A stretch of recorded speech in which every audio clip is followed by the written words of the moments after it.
if you wanted to do those bucket list things, I want to travel to Dubai, I want to be in Hawaii and to enjoy that life.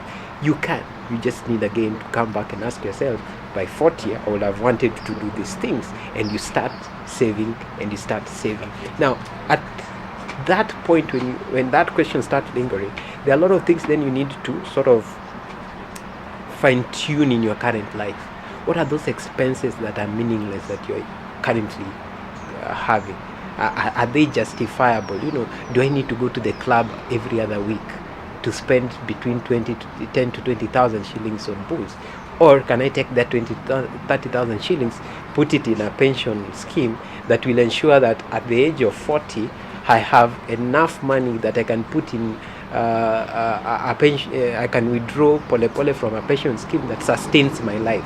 So I know if my life at this point was like sustained at 100k per month, normally they say at the time of retirement you need to ensure that at least you can be able to get in 75% of what you used to earn.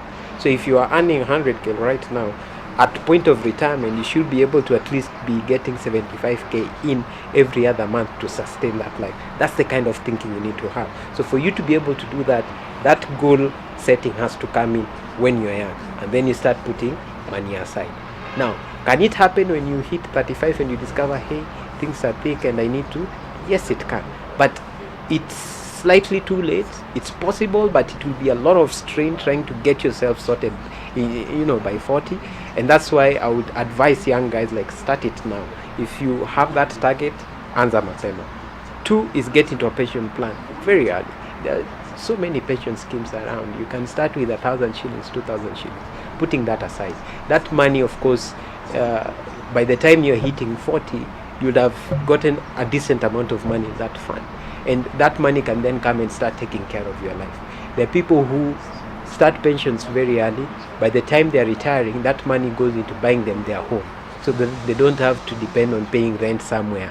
That money goes into, some of them, their retirement pots are really good. You find that he can get himself a house and a car, decent car, that then he survives in retirement with the wife. So you need to start looking at that. Where can I put that money so that it reaches there?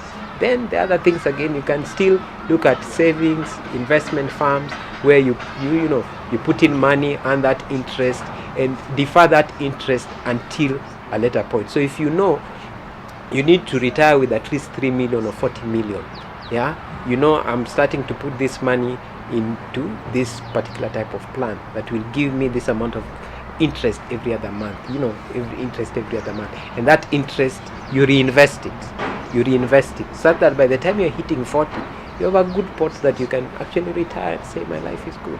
So is it achievable? Yes, it is achievable, but it again ensures that you have to have that sort of mindset that I want to have a financially free 40. And how can I do that? Start now. Start by setting a goal. This is what I want to achieve. Start putting money aside for it. Look at pension schemes. Start putting money in a pensions plan, because by the time you're 40, you're about to retire, you're thinking about retirement, you have to have something that you've set aside. You don't want to go poking your kids and asking them, please finance my life, send me money, send me this every other time. You don't want to do that, because even for them, they're trying to also fence out their life.